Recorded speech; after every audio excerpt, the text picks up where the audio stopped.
그렇기 때문에 우리에게는 어떤 갈망이 있는데요. 그 갈망이 뭐냐? 쉼에 대한 갈망, 안식에 대한 갈망입니다. 우리가 비록 우리의 인생이 가는 길이 험하고 또 힘들고 지칠지라도 우리가 쉴 수만 있다면, 한라산 등반을 한 적이 있는데 높아요. 저는 한라산이 그렇게 높은 줄 몰랐고 장산하고 비슷한 줄 알고 갔다가 죽는 줄 알았습니다만은 재작년에 한번 올라갔는데 그렇게 높죠. 힘든 건 사실이에요. 그러나 중간중간 쉼이 있으니까 위에까지 올라갔던 것 같아요. 만약에 그냥 막 올라갔다고 하면은 아마 불가능했을 겁니다. 중간중간 쉼의 장소가 있고 다시 힘을 얻고 또 일어나고 가고 또 쉬고 또 가고. 우리 인생길에 안식이 있다면 비록 피곤하고 힘든 삶이라도 우리는 목적지를 향해 갈 수가 있습니다. 우리에게 참된 안식할 곳이 있는가?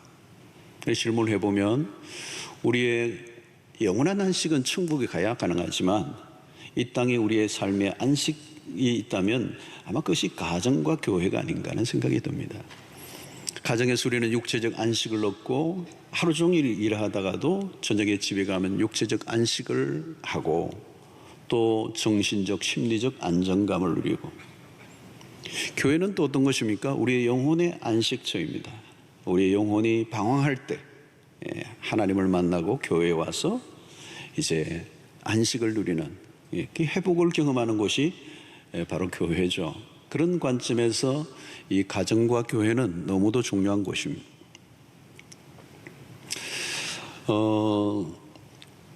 그렇다면 우리의 가정이 과연 오늘 안식처가 될 수 있는가? 나는 지금 우리의 가정이 진정한 안식처인가? 아니면 반대로 우리의 가정이 더 전쟁터 같지는 않은가? 한번 점검해 볼 필요가 있습니다. 만약에 우리가 가정에서마저도 안식을 누리지 못한다면 갈 곳이 없는 인생이죠. 어디에 가겠습니까? 자, 우리는 아담의 범죄로 깨어진 가정을 살펴보고 있습니다. 오늘날 가정들을 자세히 들여다보면 다 몸살을 앓고 있어요. 근데 그 원인을 거슬러 올라가면 에덴 동산을 만납니다. 그러니까 그만큼 뿌리가 깊다는 것입니다. 창세기 3장의 한 부분을 통하여 우리는 가정의 원형을 살펴보면서 어떻게 회복의 길로 가야 할 것인가를 오늘까지 3주를 살펴보았습니다. 에덴 동산에서 무슨 일이 일어났습니까? 오늘 우리가 집중적으로 살펴볼 구절은 7절입니다. 이에 그들의 눈이 밝아져 자기들이 벗은 줄을 알고 무화과 나무 잎을 엮어 치마로 삼았더라. 이 대목입니다. 자, 선악과를 먹는 순간 선악을 아는 지식을 얻기보다는 자신들이 벌거벗은 줄을 알게 되었습니다. 다른 말로 표현하면 서로의 관계가 불편해진 것입니다. 부끄러움을 느꼈어요. 상대의 시선이 그렇게 곱지 않았습니다. 선악과를 먹기 전에는 그러지 않았습니다. 죄를 짓기 이전의 상태는 어땠습니까? 창세기 2장 25절을 보면 아담과 그의 아내 두 사람이 벌거벗었으나 부끄러워하지 아니하니라. 이 부부의 관계는 참으로 묘합니다. 부끄러워하지 않는다. 이 말을 다르게 표현하면 친밀한 관계라는 것. 친밀한 관계, 인티머시하다는 거죠. 이보다 더 좋을 수 없는 관계. 여러분, 관계의 핵심은 뭐가 있느냐 하면 친밀함입니다. 친밀함. 친밀함이 빠지면 관계는 의미가 없습니다. 그러니까 우리가 많이 알고 있죠. 친구들도 많고 아는 사람도 많지만 핸드폰을 열면 많은 아는 사람들이 쭉 가득 차 있지만 과연 내가 언제라도 전화를 할 수 있는 관계는 몇 명인가? 2시든 새벽 3시든 내가 어려울 때 언제든지 전화를 해도 받아줄, 내 얘기에 귀를 기울여줄 사람이 있는가? 그게 친밀함입니다. 친밀함. 같이 얼마나 오래 살았느냐는 중요하지 않아요. 얼마나 친밀한 관계를 맺고 살았는가.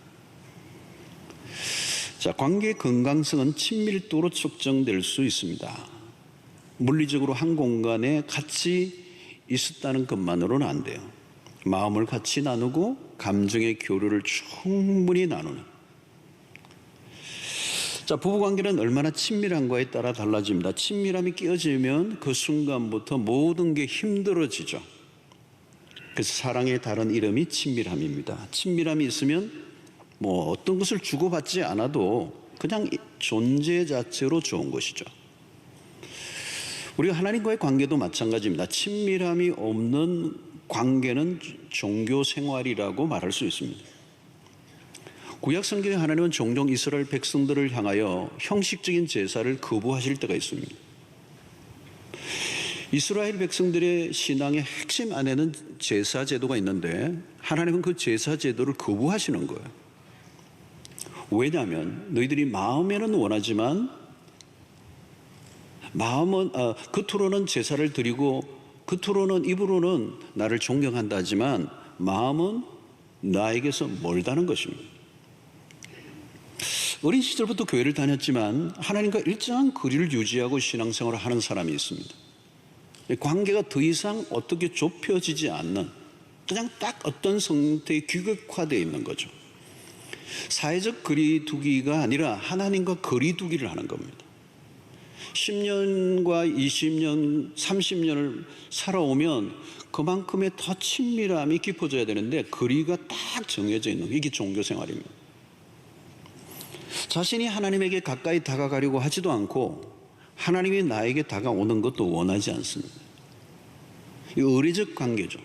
이게 모든 게 수동적인 것입니다. 하나님에 관해서는 아는 게 많아도 하나님 그분을 정작 알지 못하는 것이죠. 신앙의 핵심은 하나님과의 친밀함입니다.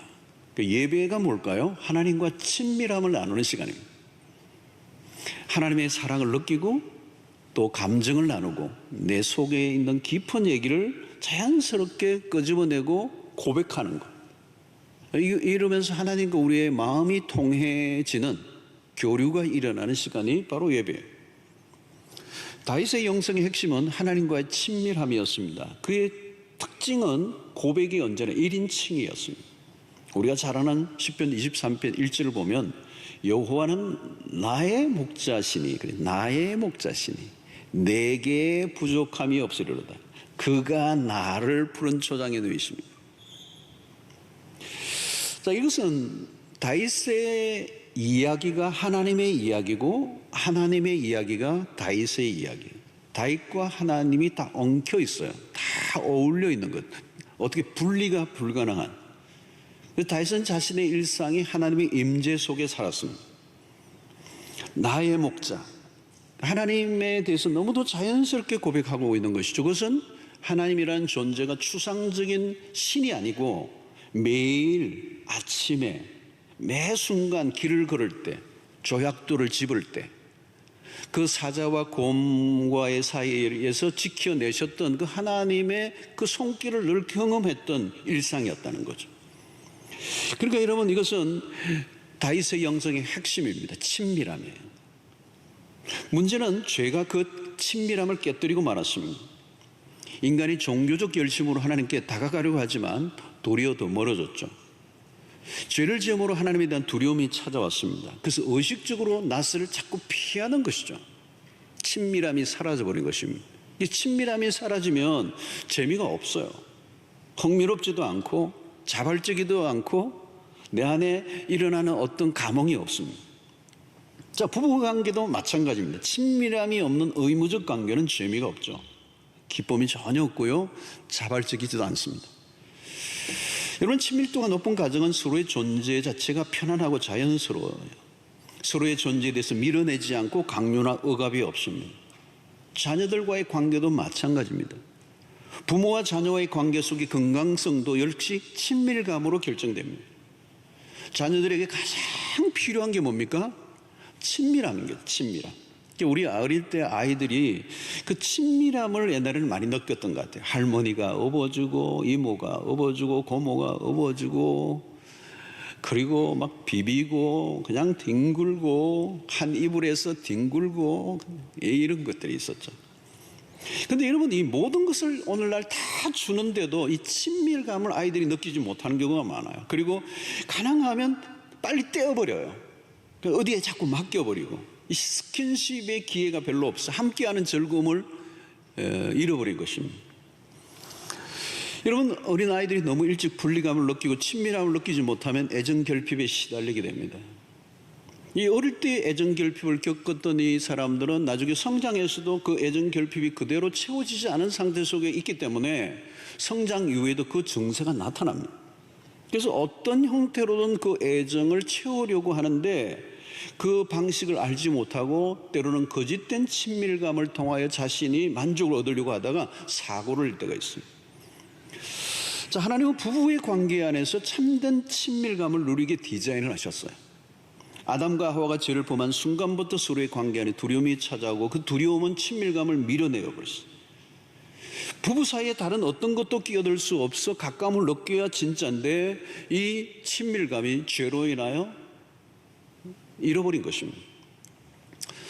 여러분, 친밀감이란 것은 하루아침에 만들어지는 것이 아닙니다. 세월을 두고 조금씩 쌓아가는 것입니다. 살아가는 동안에 많은 경험을 나누죠. 함께 바라보고 함께 생각하고 함께 길을 걷고 함께 많은 애환을 공유하는 가운데 그 깊어져 가는 것이죠. 특별히 어려운 시간을, 고난의 때를 지나면서 그 경험을 공유하면서 나중에는 더 하나가 되고 친밀함을 느끼게 됩니다. 왜 우리가 주님과의 관계에서 친밀감을 느끼는가? 다른 종교에서는 전혀 없는 것이죠. 왜냐하면 하나님이신 분이 인간의 몸을 입고 이 세상에 오셔서 고난을 겪으시고 그 고난을 경험하셨던 분이 오늘 우리가 겪는 고난의 한가운데 들어와 계시는 하나님이시기 때문에 우리는 그분과 친밀함을 느끼게 된 거죠. 신이 무증한 신이 아니고 감정이 없는 목석이 아니고 십자가를 통하여 고난을 공유하신 분이기 때문에 우리가 그분에게 마음이 열리는 것입니다. 성도 여러분, 현대인들은 이 친밀함을 나누는 관계가 없어졌어요. 그래서 모두가 사실 외로움에 떠는 것은 주변에 사람이 없어서 외롭지가 않아요. 친밀함이 없어서 그렇다는 거예요. 성공은 했는데 외로워요.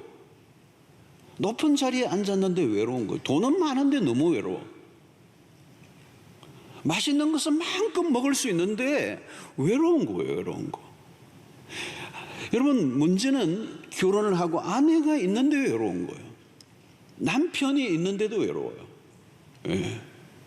여러분, 친밀함이라고 하는 것은 바로 홀로 만들어지는 것이 아니라 일방적으로 만들어지는 것이 아니라 쌍방에 의해서 만들어지는 거예요. 저절로 만들어지는 것이 아니라 서로에게 깊은 관심을 가지면서 쌓아가는 것입니다. 친밀해지려고 하면 에너지가 많이 들어갑니다. 배우자의 생일이나 결혼 기념일을 기억해 줘야 돼요. 남자들은 이 아내의 생일이나 결혼 기념일을 잘 기억하지 못하고 때를 놓칠 때가 많습니다. 저는 지금도 자꾸 헷갈려요. 18일인가 19일인가 뭐 이렇게. 더 솔직하게 고백하고 싶은데 듣는 사람이 한 사람이 있어가지고 한번 실증 못하겠는데, 여러분이 노력하지 않으면 힘들어요. 이게 결혼을 하고 아이가 생기면서 부부의 친밀함은 급격히 줄어들어요. 그래서 그 아이를 키우면서 이 친밀감이 부부간에 사라지면서 그것이 다시 돌아오는데 실패하는 케이스들이 굉장히 많아요. 그게 위기로 가는 것이죠. 여러분, 우리는 배우자가 서로 무엇을 원하는지, 왜 힘들어하는지를 알아야 합니다. 마음 깊숙한 곳에 흐르는 기류를 읽어내야 돼요. 자칫하면 친밀감이 얼마든지 깨어질 수 있기 때문에 그렇습니다. 언제든지 위기를 가져올 수 있는 게 부부의 관계예요. 친밀함이 깨어지면 긴장도가 높아집니다. 심해지면 서로에 대해서 관심 자체가 없어져요. 냉담해지는 거죠. 친밀감이 없는 정도가 아니라 서로의 관계에 대해서 냉담해져요. 그 냉담한 상태가 습관화됩니다. 그 습관을 우리는 뭐라고 표현하는가 하면 정서적 죽음이라고 말합니다. 서로에 대해서 어떤 감정도 느끼지 않는 상태입니다. 이걸 정서적 죽음입니다. 이것은 같이 산다고 볼 수가 없는 거죠. 그죠? 공간적으로 하나에 있을 뿐이지 법적인 부부일 뿐이지 분리되어 있는 것이.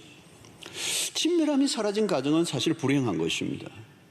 그래서 우리가 사랑을 회복한다는 말은 다르게 표현하면 친밀함의 회복을 말하는 것입니다. 여러분, 그리스도께서 우리에게 보여주신 모범 중에 하나가 뭐냐면 이 친밀함입니다. 십자가로 둘로 갈라진 관계를 하나 되게 하셨어요. 주님은 관계를 맺는 것에 대가셨습니다. 주님은 제자들을 12명을 선택하시고 친밀함을 나누셨습니다. 주님은 제자들과 동거동락을 하셨어요. 제자도에 대해서 강의실에서 제자도를 가르치신 게 아니라 같이 먹고 마시고 삶의 일상을 나누셨어요. 이게 예수님의 방식입니다. 아주 친밀하게. 아마 갈릴리의 그 바닷가에서도 모래장난도 같이 제자들과 하셨을 것 같아요. 매우 친밀함을 나누셨고, 특별히 식탁 코이노니아를 매우 즐기셨습니다. 제자들과 함께 먹고 마시는 것을 얼마나 즐기셨는지 몰라요. 그리고 제자들과 함께 웃고 우는 삶을 사셨습니다. 요한복음 4장에 보면 사마리아 여인과의 만남의 장면은 매우 인상적이에요. 깊은 대화를 나누십니다. 사실 유대인 남자와 사마리아의 여자의 만남은 이 조언은 불가능한 것입니다. 터부시하고 만나지 않는 그 관계, 그 당시에 남자와 여자가 만나는 것도 그렇지만 유대인 남자와 사마리아 여인의 만남은 불가능한 만남. 그런데 이 팔레스타인의 뜨거운 태양 아래 정오의 시간에 야곱의 우물가에서 예수님이 그 여인을 만나시고 대화를 끌어가시는데, 나중에는 이 여인이 무장해제를 다 해버려요. 그리고 자기의 과거의 모든 아픔의 얘기를 숱한 그 드러내기 힘든 치부를 다 드러내고 고백하고 맙니다. 이것은 무엇을 의미하느냐면 예수님의 탁월한 친밀함을 우리에게 보여주는 것이죠. 처음 만난 사람에게도 매우 친근함을 느끼게 해주시는 분. 요한복음 21장의 디비랴 바닷가에서 실패한 제자들에게 찾아오셔서 조반을 먹이시는 장면도 마찬가지입니다. 대면하시며 친밀함을 나누셨던 주님. 요한복음 15장 15절에 보면 주님은 제자들에게 너희를 다시는 종이라 부르지 않겠다, 친구라고 부르겠다고 말씀하십니다. 여러분, 이것은 어느 종교에서도 찾아볼 수 없는 것이죠. 주님이 우리와 함께 하실 뿐만 아니라 가까이 다가오신 분이고 우리와 모든 것을 나누시는, 나와 너의 구분이 아니라 우리라고 하는 공동체 안으로 불러주시는 이 주님은 친밀함을 몸소 가르쳐 주셨습니다. 바로 이것이 우리 안에 꼽혀야 될 가장 핵심적인 관계는 바로 부부의 관계고, 가정이라고 하는 가족의 관계 안에서 이 친밀함이 드러나기를 원하시는 겁니다.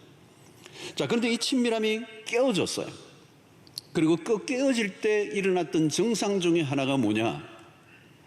오늘 12절을 보면 아담이 이르되 하나님이 주셔서 나와 함께 있게 하신 여자, 그가 그 나무 열매를 내게 주므로 내가 먹었나이다. 자, 이것은 뭘까요? 지금 자신의 죄를, 실패를 다른 사람에게로 전가, 남의 탓하는 모습입니다.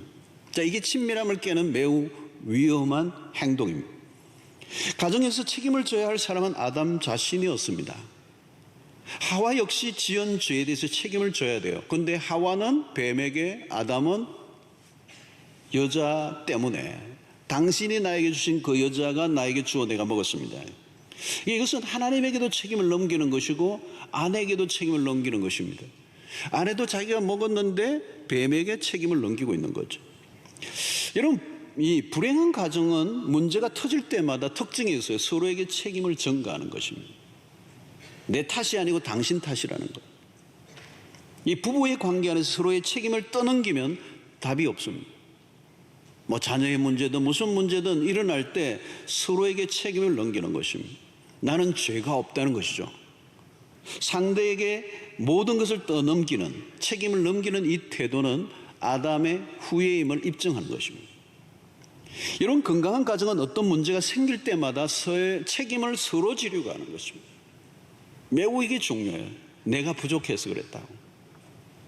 내가 좀 더 신경을 썼어야 되는데, 내가 좀 더 적극적으로 했었으면, 내가 좀 더 많이 기도했어야 되는데, 그죠? 내가 좀 부족했어. 내가 좀 더 사랑하지 못해서 그래.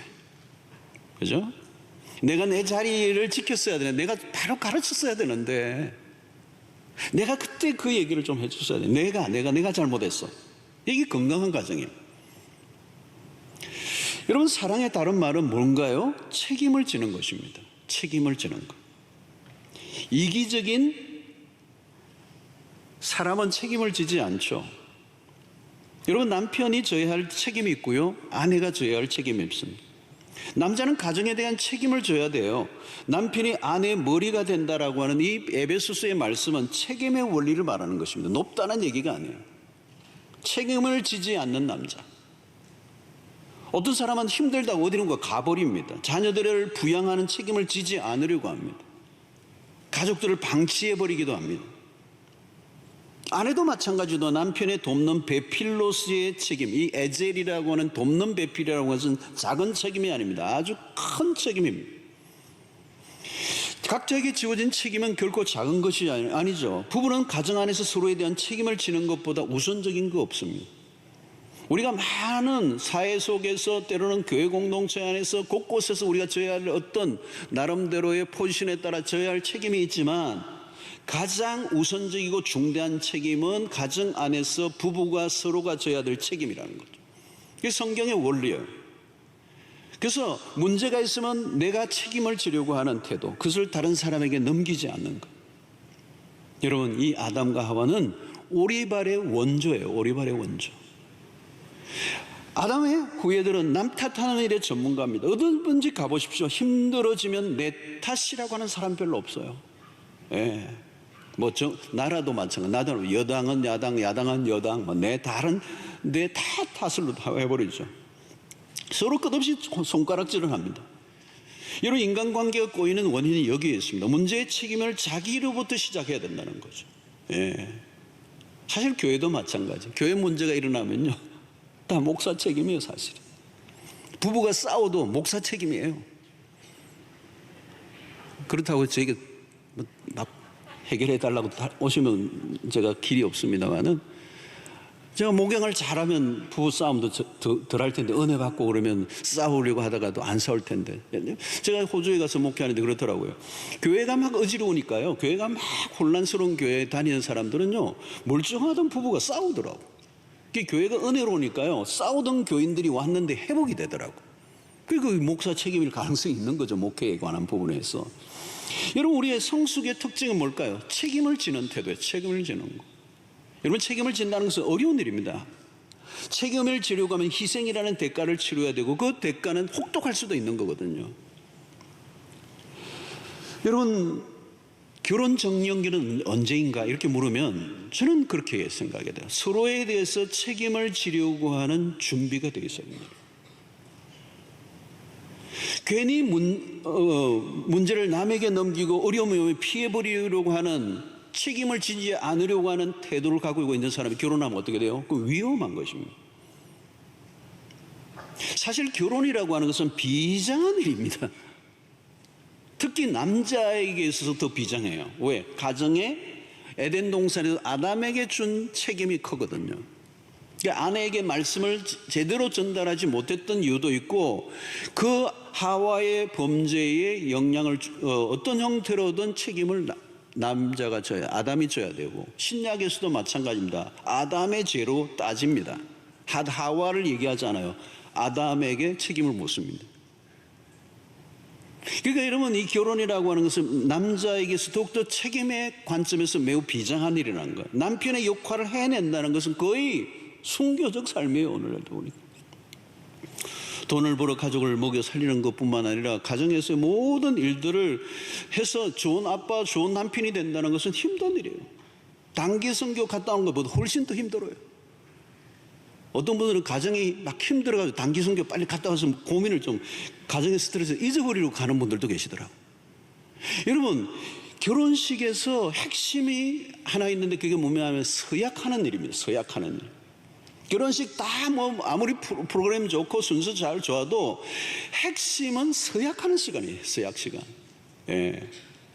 서약을 잘 들어야 되는데, 결혼식 하는 때 막 흥분해서 남녀들이, 결혼한 사람들이 귀를 전혀 안 기울여요. 내용을 들여다보면 엄청난 내용이 들어있거든요. 비가 오나 눈이 오나 바람이 부나 금은물이 팥불이 될 때까지, 병들 때나 건강할 때나, 죽음이 서로를 갈라놓기 전에는 이런 얘기들을 전혀 안 들어요. 서로 그냥 막 좋아서 어쩔 줄 몰라 하기만 하지. 여러분, 결혼은 가슴만 뜨거워서 되는 일이 아닙니다. 책임을 지는 겁니다. 책임이 빠진 사랑은 사랑이 아니에요. 왜 배우자의 음행이 문제가 됩니까? 한 사람에 대한 책임을 거부하는 일이기 때문에. 부부는 서로의 성장을 위해 도와야 할 책임이 있습니다. 그럼 우리는 그리스도를 묵상해야 합니다. 그리스도는 누구의 탓으로 돌리기보다 모든 사람의 죄를 자신에게로 전가시켰었어요. 아담은 끊임없이 자기의 죄를 누구에겐가로 전가했다면, 두 번째 아담이신 그리스도는 다른 사람의 죄를 당신에게 전가하셔서 대신 십자가에 죽으셨다는 거예요. 여러분, 이것이 복음입니다. 마치 당신이 모든 것이 당신의 탓인 것처럼 여기셨다는 거예요. 생명의 역사가 여기에서 일어납니다. 모두가 누구에겐가로 손가락질을 할 때 주님은 당신 자신에게 손가락을 향하셨어요. 여러분, 노아 홍수의 그 끝난 후에 나타난 무지개의 형상은 놀라운 복음입니다. 활이 휘어진 방향을 보면 하늘을 향해 화살이 향해 있는 거죠. 다시 말하면 인류의 죄에 대한 심판의 화살은 하나님 당신을 향해 겨누고 있는 겁니다. 누구를 탓하기보다는 당신이 대신하여 죽으시려고 작정하신 거예요. 이게 복음이에요. 여러분, 가정이 살려고 하면 상대 탓이 아니라 내 탓이라고 해야 문제가 풀려요. 서로 내 탓이라고 하는 가정은, 나의 탓이라고 하는 가정은 다시 살아날 수가 있습니다. 서로 대신 짐을 지려고 하는 관계는 실패하지 않습니다. 힘들 때일수록 서로 더 많은 책임을 지려고 한다면 어떤 문제라도 해결할 수가 있어요. 아담은 죄를 증가했습니다. 그러나 그리스도는 인간의 죄를 자신에게 증가하고 십자가에 죽으셨습니다. 주님은 우리를 사랑한다고 말씀만 하지 않았습니다. 사랑하시기에 십자가라고 하는 죽음의 대가를 지불하시고 우리에게 당신의 사랑을 입증해 보이셨어요. 그게 진정한 사랑입니다. 오늘 우리의 부부의 관계, 아니면 우리의 모든 교우와의 관계, 이웃과의 관계 속에서도 바로 남 탓으로 끊임없이 손가락질하고 정죄하고 다른 사람의 책임으로 돌리는 이 문화와 이 환경에서 돌이켜 그리스도가 우리에게 보여주셨던 그 십자가를 통하여 끊임없이 다른 사람의 죄까지 내가 끌어안고, 다른 사람의 잘못과 다른 사람의 연약함까지 내가 끌어안고 나의 탓으로 돌리며 대신하여 희생하고자 하는 태도를 가질 때 우리의 가정은 살아날 수 있을 줄로 믿습니다. 이게 복음의 정신이에요. 자, 두 번째는 우리는 이 선악과를 따먹은 이후에 그 부끄러움을 얻기 위해서 했던 그들의 행동이 뭡니까? 무화과 나무 잎으로 치마를 만들어 입었다는 거예요. 이런 수치심으로 인한 인간의 역사가 시작이 되는데 뭐예요? 가림의 역사입니다. 옷으로 몸을 가리기 시작하는 데서부터 불행이 깊어졌어요. 숨길 것이 아니라 솔직히 자신들을 드러내고 도움을 구해야 살아날 수 있었습니다. 여러분, 부부관계 안에서 숨기는 것들이 있기 시작하면 관계는 틀어지기 시작합니다. 어떻게 가리기죠? 오늘 보면 자기 정당화입니다. 자기의 실수와 잘못을 인정하지 않죠. 내가 무슨 죄를 지었느냐는 거예요. 나처럼 착하게 사는 사람도 많지 않다고 우깁니다. 특별히 사회가 도덕적으로 수준이 낮아지면 개인의 합리화가 더 교묘해져요. 한 남자가 불륜을 행하고도 자기는 그 불륜의 대상자인 사람도 사랑하지만 자기 아내도 역시 사랑한다고 하는 이상한 말을 지어내는 것이죠. 여러분, 스스로 옷을 만들어 입는 행위는 종교적 열심과도 같습니다. 종교적 열심으로 죄를 가릴 수가 있습니까? 헌금 많이 하고 남들에게 구제하고 선한 일을 많이 한다고 내 부끄러움이, 지은 죄의 부끄러움이 사라집니까? 교회에서는 충성된 사람이요, 모든 사람에게 다 잘해요. 근데 깊은 것을 들여다보면 많은 죄를 덮고 있습니다. 일종의 위장술입니다. 그래서 여러분, 종교는, 모든 종교들 안에는요, 그 안으로 들어가면 무서운 거짓이 있습니다. 여러분, 우리의 신앙의 이름으로 종교 생활을 하면 안 돼요. 자신의 모습을 종교의 옷으로 숨기려고 해서는 안 됩니다. 도리어 종교적 열심을 다할수록 하나님으로부터 멀어집니다. 바로 예수님 시대의 바리새인들이 그랬습니다. 자기의 의의 옷을 입을 때 무슨 일이 일어납니까? 자신의 죄는 잘 안 보이고 상대방의 죄가 너무도 선명하게 보이는 거예요. 갈수록 자신의 약점을 감추는 기술이 탁월해집니다. 결국은 바리새인들은 자신들의 의로움을 자꾸 부각시키고 상대의 약점을 덜쳐내는 일에 힘을 썼습니다.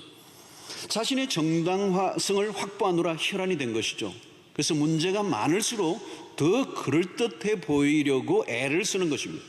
그래서 여러분, 비판을 잘 하는 사람들의 특징을 보면 자기 방어예요. 그게 자기 안에 더 큰 죄가 숨겨져 있기 때문에 그것을 어떤 사람으로부터 공격을 받을까 봐 두려워하여서 자기 방어를 하는 겁니다. 소위 말하면 자기 보호의식에 의해서 다른 사람에게 비판을 이제 늘어놓는 것이죠. 여러분, 그때 우리는 십자가 앞에 나가야 합니다. 십자가 앞에 우리의 본래 모습을 완전히 발가벗겨야 되는 거죠. 죄가 그대로 노출되는 거. 여러분, 십자가 앞에 가면 우리는 감출 수가 없습니다. 십자가는 무엇입니까? 우리가 얼마나 심각한 죄인인가를 드러냅니다. 우리의 죄를 고발합니다. 거기에서 우리가 감추면 살 길이 없습니다. 십자가 앞에 나가면 내가 죄인임을 솔직하게 고백해야 되고 내 죄를 다 노출해야 합니다.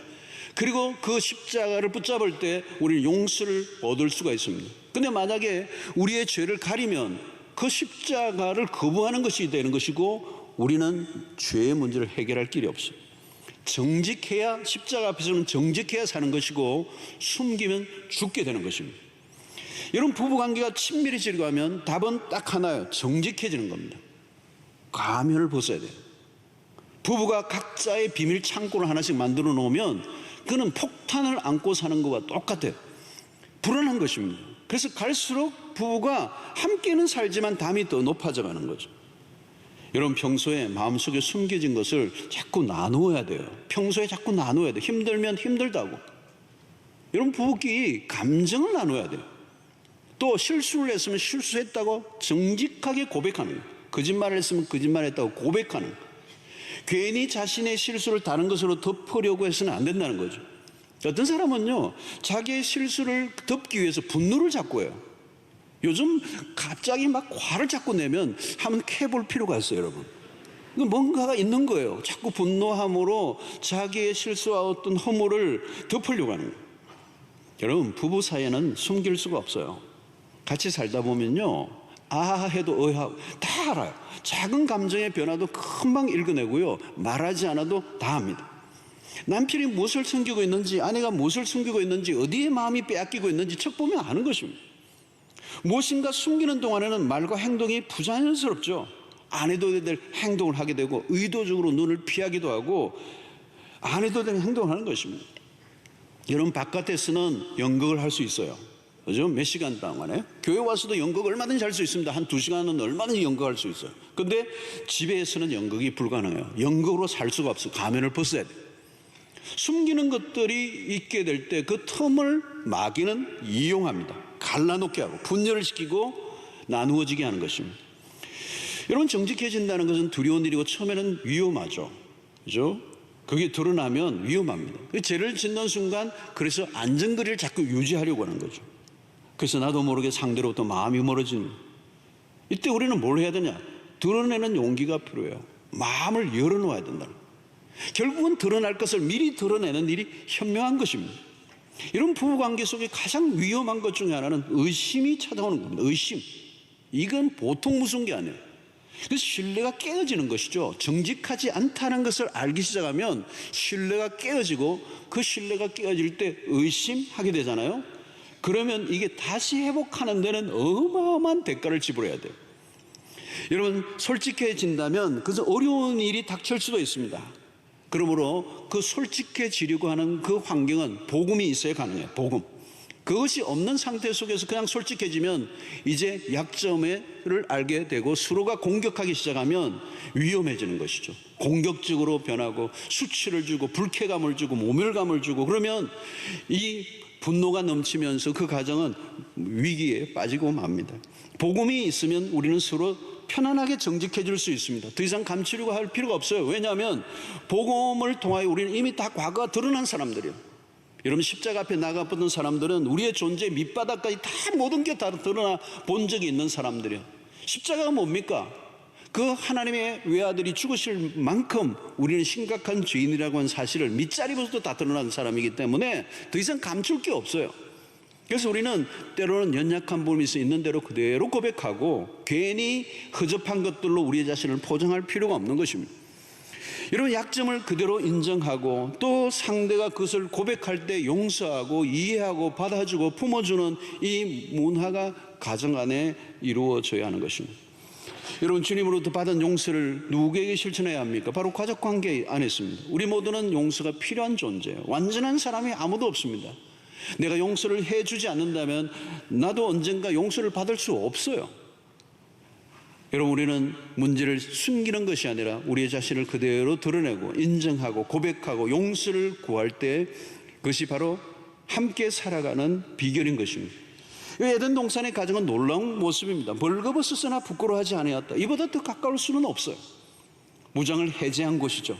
깊은 사랑과 신비로운 관계, 상대의 모든 것을 다 받아들이는 관계, 그 안에 부부는 안식을 경험하게 됩니다. 어떤 경계심이나 두려움도 없어야 정상이죠. 복음을 듣던 가정은 이게 가능합니다. 그리스도의 십자가에서 벗겨지심으로 우리의 모든 수치를 다 덮어주셨던 것처럼 오늘 부부의 관계 안에서도 서로 정죄하고 판단하지 아니하고 용서와 사랑을 베풀어 친밀함을 회복하여 그 안에서 참된 안식을 누리는 그 가정이 복된 가정. 여러분들의 가정에 그런 은혜가 있게 되기를 축원합니다. 여러분, 어느 가정에나 아픔이 있어요. 위기는 있습니다. 우리는 서로가 많은 실수를 하게 되죠. 그게 정상입니다. 어떤 사람들은 한 번도 우리는 싸운 적이 없다고 하는 가정이 가끔 있어요. 정상이 아닙니다. 싸우는 게 꼭 나쁜 것만이 아니에요, 여러분. 서로 다른 사람이 만나 함께 살아가는 동안 싸우는 것은, 갈등이 있는 것은 지극히 정상적이에요. 갈등을 이상하게 여길 필요가 없어요, 여러분. 자연스럽게 받아들이고 싸우되 어떻게 해요? 지혜롭게 싸워야 돼요. 지혜롭게 싸워야 돼요. 예, 막 던지더라도 플라스틱을 던지고, 그게 지혜로운 거 아니에요, 여러분? 그리고 말을 하더라도 막말을 하지 않는 거예요, 여러분. 그래서 싸울 때는 약속을 하세요. 존댓말 쓰고 싸우기 뭐 이런 거. 여러분 한번 해보세요. 존댓말 쓰면서 싸우기 굉장히 힘들어요. 뭐 말을 높이면서 어떻게 싸우게 되겠어요, 여러분? 지혜롭게 싸워야 돼요. 자연스럽게 그 상황을 받아들이고, 그 부부의 관계가 결코 쉽지 않기 때문에 우리는 많은 노력을 해야 되고, 동시에 털어졌다 할지라도 그것이 끝이 아니라 얼마든지 회복될 수 있다는 사실을 믿어야 합니다. 건강하고 행복한 가정이 되려고 하면 많은 걸 포기해야 되죠. 여러분, 이기심과 극복이 어디 쉽습니까? 죄성은 수시로 자기 중심적인 삶으로 돌아가려고 합니다. 많은 희생을 해야 되고 포기를 해야 됩니다. 처음에는 나만 이런다고 되는가 하는 생각이 들고 손해보는 것 같지만 아니에요. 우리가 포기한 것보다 훨씬 더 크고 풍성한 행복과 기쁨이 몰려올 수 있습니다. 털어지고 깨어지고 갈등에 휩싸여 있다 할지라도 조금씩 회복을 시도해 보십시오. 특별히 복음을 초대하세요. 복음이 우리 가운데 작동되고 있는가 아닌가가 중요해요. 여러분, 예수를 안 믿는다면 힘들면 위기가 오면 그걸 끝이에요. 그러나 복음이 우리 가정에 있다면, 우리가 예수 믿는 사람이라면 소망이 있는 거예요. 아무리 악조건의 상황에 갔다 할지라도 복음이 역사하면 우리의 가정을 언제든지 회복시킬 수 있다는 믿음을 가져야 돼요. 복음은 능력이 있습니다, 여러분. 아무리 망가져도 회복이 될 수 있다는 믿음을 가져야 돼요. 우리의 힘으로는 불가능하지만 하나님 안에서는 모든 게 가능해요. 여러분, 우리가 남편을 뒤틀어졌을 때 사랑하는 거 어려워요. 근데 내 힘으로 사랑하려고 하면 실패하죠. 그러나 먼저 우리가 하나님의 사랑을 십자가 안에서 경험하고 그 사랑이 내 안에서 풍성히 거하면 그 사랑의 힘이 나의 에너지가 되어서 상대에게 다가갈 때 내 힘이 아니라 하나님의 능력과 그 사랑으로 얼마든지 사랑하고, 원수를 사랑하는 게 우리의 힘이라 되나요? 하나님이 내 안에 주신 그 사랑이 내 안에 넘칠 때 원수도 사랑하는 역사가 일어나게 되는 거예요.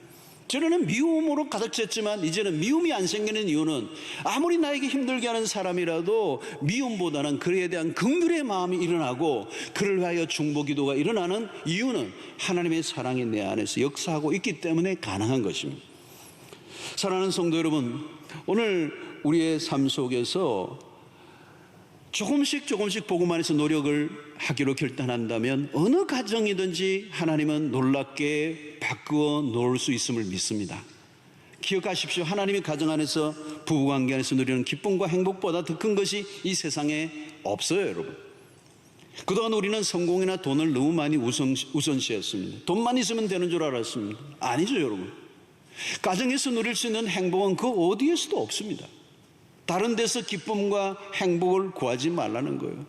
여러분, 우리가 전도하고 선교하는 것, 교회에서 철학기도 하는 것 이상으로 우리가 애를 써야 하는 것은 부부간의 깊은 사랑입니다. 그 사랑을 자녀들에게 보여줘야 되고 그 부부의 사랑이 자녀들에게 흘러가야 돼요.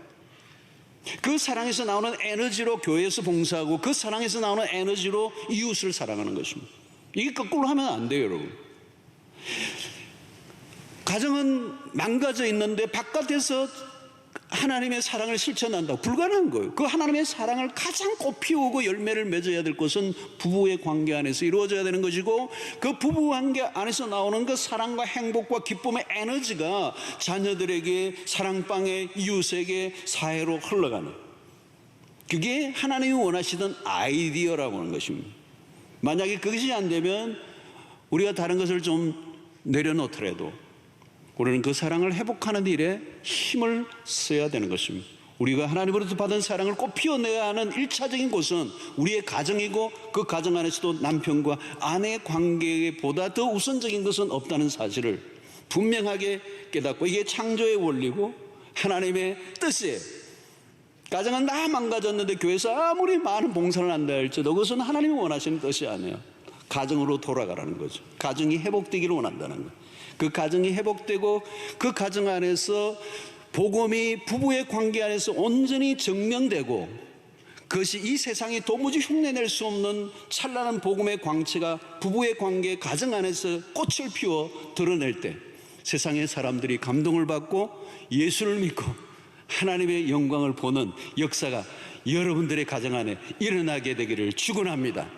이 가정을 대신할 수 있는 것은 이 세상에 아무것도 없다는 사실, 모든 에너지를 거기에 먼저 쏟아내고 그것을 이루어내고 복음의 꽃을 피우는 역사,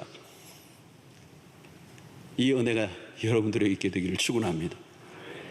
어떤 분들은 너무 오래 사셔가지고 나 별로 관심이 없습니다 이런 분들이 없기를 바라고, 마지막 숨지는 날까지 우리의 가정을 향한 하나님의 기가 막힌 아이디어, 기가 막힌 플랜을 그럼 깨닫고 실천하고 경험하고 누리고 흘러보내는 역사가 있게 되기를 축원합니다.